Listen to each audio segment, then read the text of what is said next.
Alright guys, today is Wednesday, April 6, 2022, so I'm going to get you caught up to where I'm at on the four-door 55 of my wife's car. As I've put in one of my other videos not too long ago, I wanted to get the body and primer because it is a lot of it in bare metal. But I had to finish up fitting the door and everything with gaff in it. Now I do have to take the door off so I can primer the jambs. Now the jambs I've blasted a long time ago to bare metal. Of course, I got to go back over the whole car again to clean the metal back up. That's what I'm trying to do, is get it in primer, and then I'm going to go ahead and try to paint the forward section of the car, the firewall, the side of the cowl, the top of the cowl, the dash, and all this forward jam area. I'm going to tape it off up here where I'm going to be two-toning the roof anyway, so I'm going to put a tape line there, and then I'm going to tape off this down here. I'm going to go ahead and try to get the green on it. That way I can go ahead and get the body on the chassis and get it out of the elements and get it, you know, stored inside where I can put them both in together. But that's what I'm trying to get done.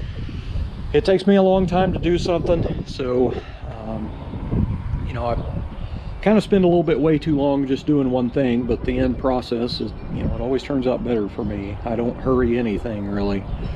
I kind of enjoy the ride of the build, so to speak. But today I've got this all sanded or ground. I need to go back and smooth this up with 80 on the DA, but I want to go ahead and blast this little area down here where I cut out the rust, and then I'm going to treat that, and then I'm going to go ahead and put a patch in there. So at that point I need to finish up some body work on the car. I've got plastic body filler kind of smeared all over it in places that I haven't even sanded yet, and then there's areas that I need to add more. But I relocated the holes from the original dealer tag that I found in the car. Somebody had repainted the back of this car at one time, but they had just put body filler in the two holes. I welded those up yesterday. That's where the original dealer tag was screwed on. I seen some of those cars in a salvage yard I went to recently. I seen a couple of them that had the script for the dealer tag right above the crest, and I actually liked it better because it's more symmetrical to me instead of having it way off to the side. So I went ahead and welded those up, and I re-drilled new ones because I am going to reinstall that dealer tag. It's kind of cool. That dealer tag was in the car when I cleaned everything out. It was back up in the back of the tail pan back here, so that's pretty awesome. It was stuffed off back up in here. There's a little pocket down in there that can hide a lot of little goodies, and luckily that thing stayed with the car.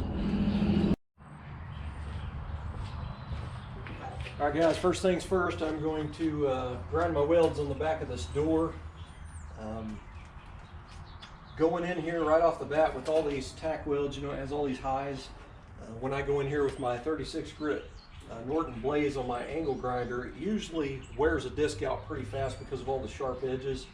So what I'm going to do is I'm going to use something that I don't like to use on any kind of sheet metal, but since it is the 3 layers of a sheet metal there folded together, I'm going to go ahead and use a flap wheel, but I'm not going to take it all the way down with it because these things create way too much friction, way too much heat for sheet metal, especially if you're out here in the middle of a door patching a rust spot or something.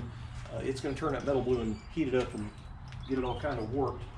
So I'm going to knock these down maybe 80-ish%, basically get the rough top off of it, and then I'll go back in and fine-tune, dial it in with my 36 grit Norton Blaze discs on my angle grinder. I'm going to do that right now.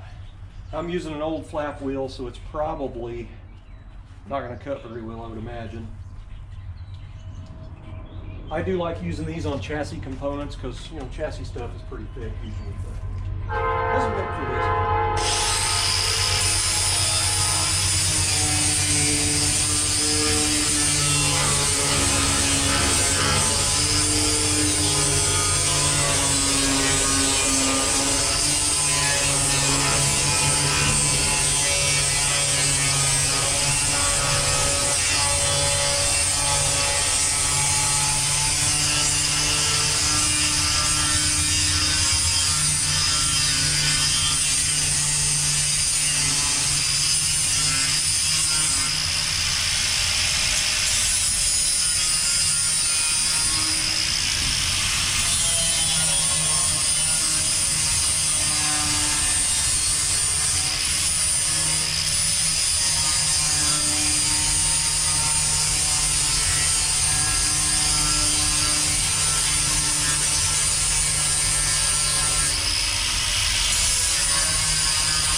Ah, crap.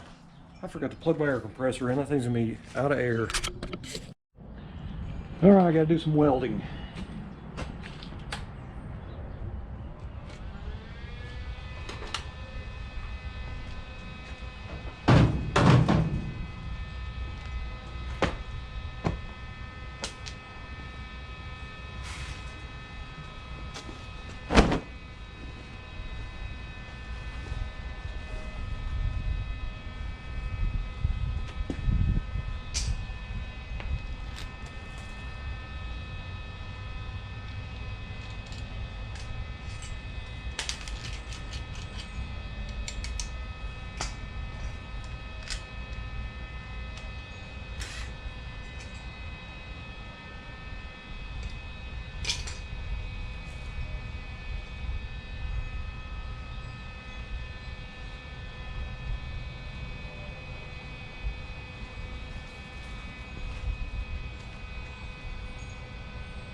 basically after I ground that, you know, because I cut the whole back of that door down and then tack welded it all the way down.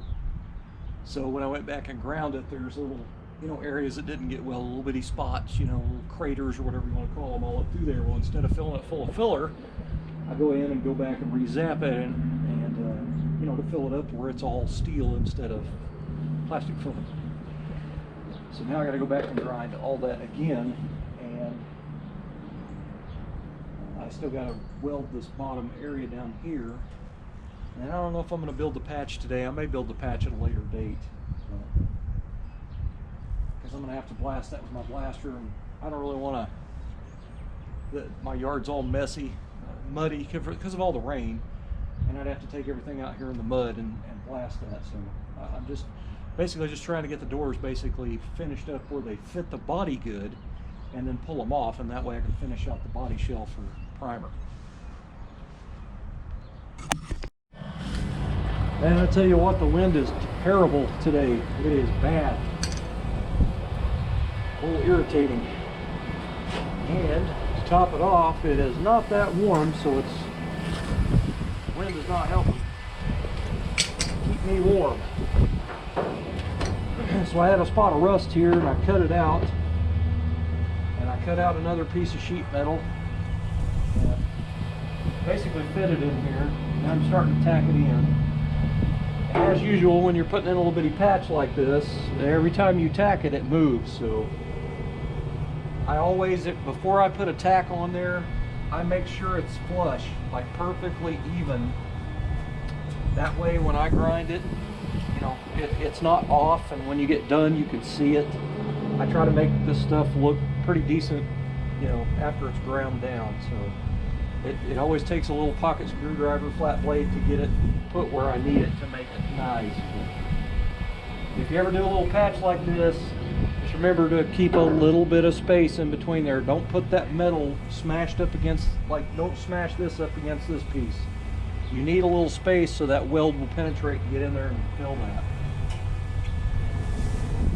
Another thing I always do is I cut this out at kind of a crazy shape, but every corner I softened it a little bit, just knocked that sharp edge off with the roll-off disc, because that can always cause a binding issue once you put your first 1 or 2 tacks on there, because it moves. Every time you tack weld something, you'll feel it pull or move or do something crazy. So you just got to kind of roll with it.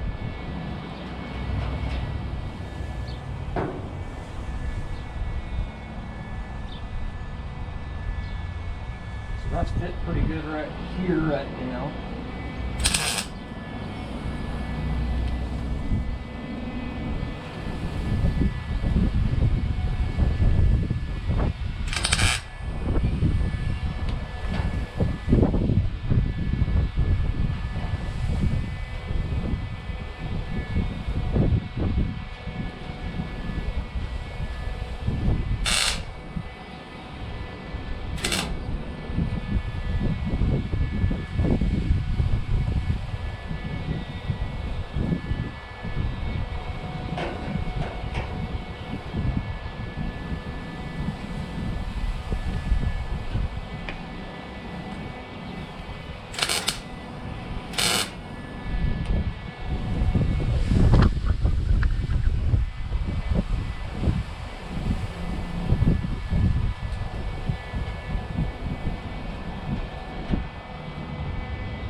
I'm gonna let that cool down quite a bit, and then I'll come back and put a few more on it, probably let it cool down again, do a few more.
How'd you like to do that for 10 hours a day? All right, guys, so I got me some goodies in the mail today. So I'd ordered these off eBay, and they are a little different than stock, just color-wise on the knob, which I think is pretty awesome for me being a detail nut. Because I'm painting the roof tan colored, you know, like a beige. So it was just kind of something that I think it kind of goes with it. But I had no idea they made them with, you know, they're called ivory as the color, but for a plastic tan knob, I think it's kind of cool, and it's identical to original. Here's an original, you know, with a black knob, has the stainless cap in it, the ribs and everything. It's identical. And here's the ones for the little wing windows. Anyway, I got the whole set on eBay, and it was $10 cheaper for the set than it was for the black. So for me doing tan on the roof and some tan accents on the car, I think this will be pretty awesome for detail. I like that stuff like that little bitty subtle changes and touches like that. But I kind of needed a set because all I have is originals, and they're pitted, and they would probably clean up and, you know, definitely be usable, but I just didn't have a really super nice set. So I decided just to go ahead and break down and buy a set. So that's what I did. So I got 4 new inside door handles, 4 new main windows, and then 2 for the front door window cranks. Pretty awesome.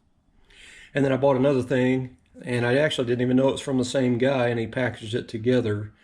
I got the power brake pedal for my wife's 4-door, because it's gonna have a power disc brakes. These pads are bigger than the stock, so what I'm going to do is build a whole new piece to fit inside this and weld it to the brake pedal that's on there. Basically going to do a bigger outer piece to go over the existing one.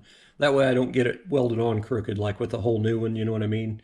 So I'm just going to build off of the one that's originally on there right now and just make it bigger all the way around, and then metal work it basically until this fits on there. But this is a, you know, it says power brake in it, and that is original to the car if it had power brakes, which I think is kind of cool. But, you know, the originals are real skinny. If they were non-power, it was just a skinny brake. If you got a standard transmission, the brake and the clutch was the same size too. So I thought that was pretty neat. Just wanted to show that little tidbits coming in. It's that type of stuff right there. It's just going to make the finished product of the car look that much better. All right, guys. So I originally, you know, on the 4-door, of course, 4-doors have 4 outside door handles. You know, if you've looked at these in a catalog like at H&H or Dan Chuck lately, they're over $100 for a pair. And when you got a 4-door, you got to have 2 pair. So, you know, by the time tax and everything, you're looking at probably around $250 for front and rear outside door handles. So I had some that I've got from some subscribers and some friends and stuff, and some that I had here. They weren't terrible, but they weren't real nice, you know. So when I was at the swap meet at Claremore the other day, I found these for $30. And these are Dan Chuck, and they're really nice. They've never been installed. They're still brand new. I did get the hardware stuff with them, but anyway, that is for the front.